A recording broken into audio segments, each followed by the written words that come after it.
좋으신 아버지 하나님, 오늘도 말씀을 묵상하고 또 주님의 마음을 헤아리며 아버지와 동행하기를 원합니다. 성령께서 깨우쳐 주시옵소서. 예수님 이름으로 기도합니다. 아멘. 2월 3일 누가복음 6장 39절부터 49절의 말씀입니다. 산상수훈이 이제 그 끝부분에 지금 이르렀는데요. 어제 우리 주일날 말씀은 천국 백성이 됐을 때 어떤 삶의 원칙을 가지고 살아야 하는가 하는 이야기가 어제 부분이었습니다. 제일 처음에 서두는 천국 백성이 되려면, 즉 하나님의 자녀가 되려면 어떤 자격이 필요한가, 어떤 그 조건이 필요한가, 퀄리피케이션이라고 그래요. 우리가 자격 조건. 그러니까 마음이 어떤 상태에 있어야 되는가가 그 조건에 해당합니다. 그 다음에 이제 행동. 그에 따라서 어떤 행동을 하고 사는 행동 원칙이 천국 백성에 맞는 원칙이 이렇다라고 예수께서 가르쳐 주신 것이 우리가 참 이해하기에 받아들이기에 너무나도 도전적인 그런 내용들이었습니다. 그래 오늘은 그 마지막 부분으로 마무리 짓는 말씀 중에 해당하는 것입니다.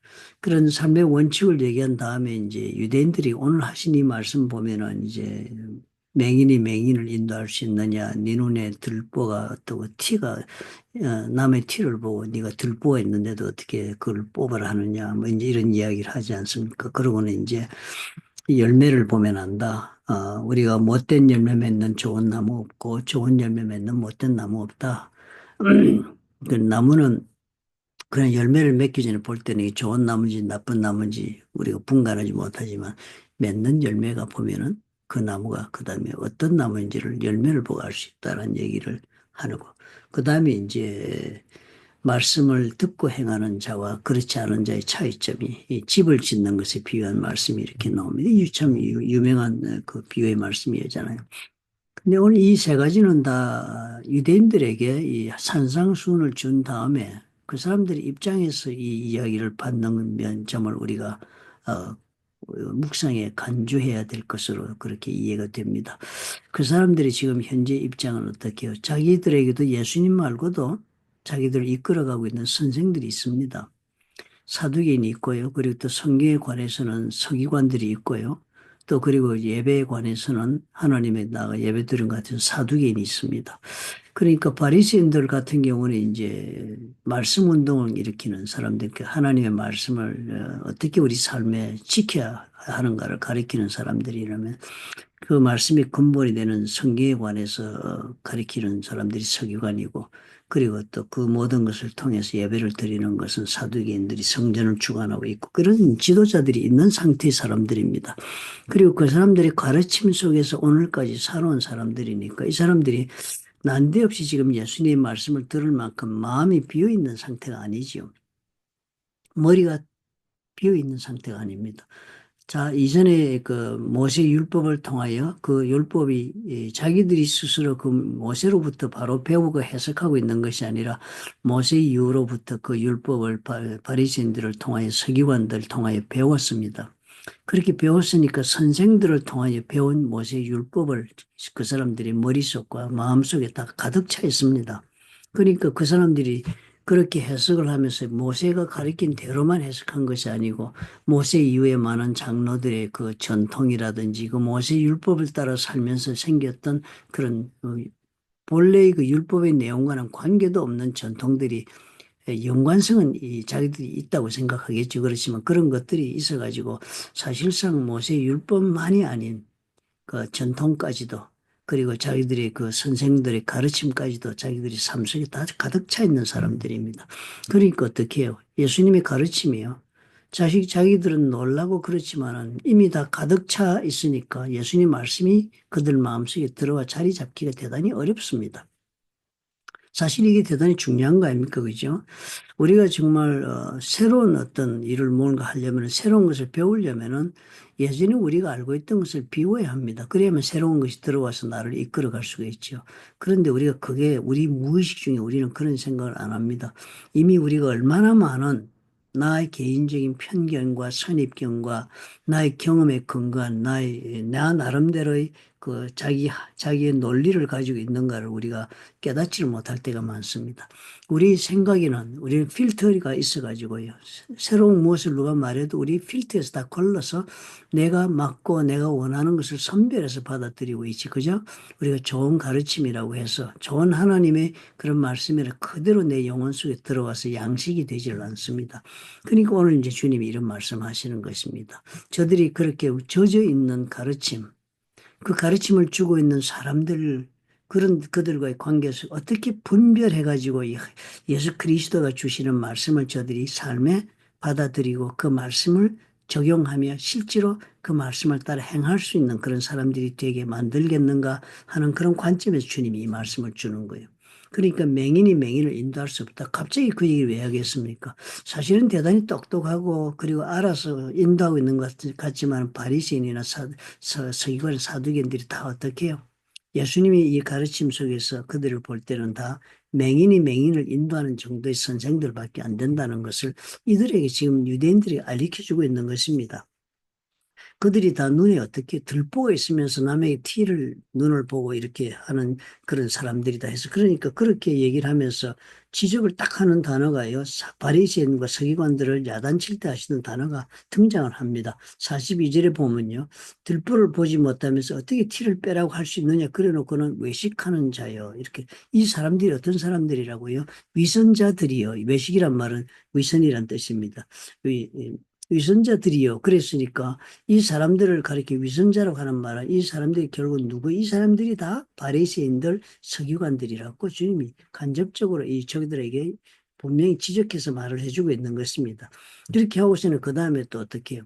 열매를 보고 아는 것이지. 그 모습을 보고 바리새인들이나 서기관들이나 그들이 말하고 행동하는 것 겉으로 드러나고 그 보여주는 것 그것에 매료되어서 그것에 지배당하고 그들 끌려가고 있으니까 예수님이 그러는 것입니다. 그런 것 가지고 보지 말고 그 사람의 삶의 열매를 보라는 거예요. 그 사람들이 말씀을 가르치면서 그들이 살고 있는 삶의 열매를 볼 줄 알아. 그 열매를 보는 눈을 가져야만 지금 어떻게 해요? 분별을 할 수 있는 능력이 생겨서 예수님의 말씀을 받아들일 수 있는 사람들이 될 겁니다. 그죠? 눈이 열려가지고. 그렇게 하면서 그 다음에 그렇게 해서 분별력을 가지고서는 그 다음에 어떻게 해요? 주님 말씀하는 거예요. 내 말을 듣고 행하는 자가 되면 반석 위에 집을 짓는 것과 같다. 그리고 내 말을 듣고 행하지 않는 자는 모래 위에 집을 짓는 자보다 같다. 그러면 결국은 어떻게 해요? 주님의 가르침에 대한 선택을 하고 행하는 사람이 되고 말고를 얘기하는 것입니다.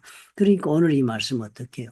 유대인들에게 자신들이 정말 지도자를 선택하고 그 지도자들부터 배우는 것이 얼마나 중요한 운명을 결정하는 일이 되는지 모른다는 걸 주님이 가르쳐 주고 있잖아요. 우리가 참으로 이 유대인들과도 같이 우리도 요즘 어떻게 해요? 가르침의 홍수 속에 살고 있습니다. 유튜브. 그리고 얼마나 많은 말씀이에요. 지금 홍수 시대. 요한계시록도 그렇잖아요. 우리가 마지막 때의 가장 큰 특징이 뭔가 하면은 이 말씀의 홍수인데요. 홍수가 나면 사실상 물이 많잖아요. 그런데도 불구하고 마실 물이 없다고 말씀하잖아요. 그런 것처럼 요즘 그렇게 홍수처럼 그렇게 쏟아지는 하나님 가르친 말씀이 많지만 우리가 그 가운데 어떻게 해요? 분별할 줄 아는 영적인 그런 분별력이 있어야 되는다. 그래야만 예수님의 정말 우리에게 주시는 그 말씀을 듣고 행하는 사람이 되는 그런 길로 나아가는 그런 우리 선택하고 용기를 내서 적용하고 하는 그 선택을 하고 행할 줄 아는 사람이 될 수 있다 하는 것은 오늘 주님의 말씀으로부터 우리가 배울 수 있겠다 하는 생각이 듭니다. 분별하는 그 기준이 뭐라고 지금 말씀하십니까? 열매를 봐야 한다는 거예요. 열매를 보고서 우리가 판단해야 한다. 참 우리가 열매를 보지 않고 우리는 얼마나 잘 판단합니까? 듣기에 좋고 그리고 내가 가지고 있는 나의 그런 사고방식이나 나의 논리나 나의 기호에 맞으면 내가 받아들이지 않습니까? 그러니까 예수님이 그 분명한 선을 주시는 것입니다. 내가 이때까지 살기 편하고 듣기 좋고 받아들이기 좋은 것을 받아들이지 말고 그 모든 가르침을 주는 그 사람이 삶의 열매를 보라. 하나님 앞에서 열매가 어떤 열매를 맺는가를 보라 하는 것입니다. 참 이 말씀을 들으면서 우리도 그렇지 않습니까? 그죠? 그러므로 우리도 이런 열매를 제대로 맺는 좋은 열매를 맺는 그런 사람이 되어야 되겠다. 결국은 그렇게 되려면 어떻게 되겠습니까? 예수님의 말씀을 듣고 행하는 그런 사람이 되었을 때 우리 속 사람이 그 말씀으로 인해 변화가 되어서 그 속 사람이 변화된 것에 따라서 우리가 겉으로도 그 변화된 열매가 맺어지지 않겠습니까? 우리가 그런 분별력을 가지고 내 자신에게도 적용하고 또 그리고 세상 사람들과의 관계 속에서 가르침을 받아들일 때도 그런 분별력을 가지고 받아들일 수 있어야 하겠다 하는 생각이 듭니다. 참 우리 예수님 말씀대로 우리가 그렇게 분별력 가질 수 있으려면 첫째로 우리가 하나님 앞에서 예수 그리스도의 말씀을 받아들여야 하기 위해서 나는 무엇을 해야 될까, 어떻게 해야 될까는 자기 영적인 그런 관찰도 많이 필요하다는 생각이 듭니다. 좋으신 아버지 하나님 감사합니다. 누구에게로부터 무엇을 배우느냐가 대단히 중요하고 그것이 우리 운명을 결정한다는 것을 오늘 예수 그리스도의 말씀을 통해서 배웁니다. 그 당시 예수 그리스도의 그 놀라우신 은혜의 말씀과 기적과 이사를 보면서 메시아인 것을 분명히 알았으면서도 불구하고 그 말씀을 따라 듣고 행하는 삶을 선택한 사람은 과연 얼마나 되었다. 우리가 정 성경의 기록을 보면 얼마나 안타까운 그런 생각이 드는지 모릅니다. 그 원인이 무엇인가를 오늘 주님이 가르쳐 주신 말씀을 보니까 알겠습니다. 영적인 분별력을 우리가 얻지 못해서 참으로 기존의 가르침과 기존의 선입견과 기존의 경험을 나의 모든 사고 속에 가득 차 있어서 주님의 말씀을 내가 듣고 실천하는 그런 사람이 되지 못하고 있다는 것을 우리가 주의 깊게 깨닫고 그리고 또 내 자신을 살펴보며 나갈 수 있도록 도와주옵소서. 예수님 이름으로 기도합니다. 아멘. 그렇죠. 열매를 본다는 게 너무 중요합니다. 그리고 또 사실 그 말씀은 좀 두렵습니다. 그죠? 나는 그럼 어떤가? 나는 과연 어떤 열매를 맺고 있는가? 내 자신을 내가 스스로 분별해 볼 수 있는 그런 기준도 바로 열매에 있다 하는 생각으로 내 자신을 보게 되네요.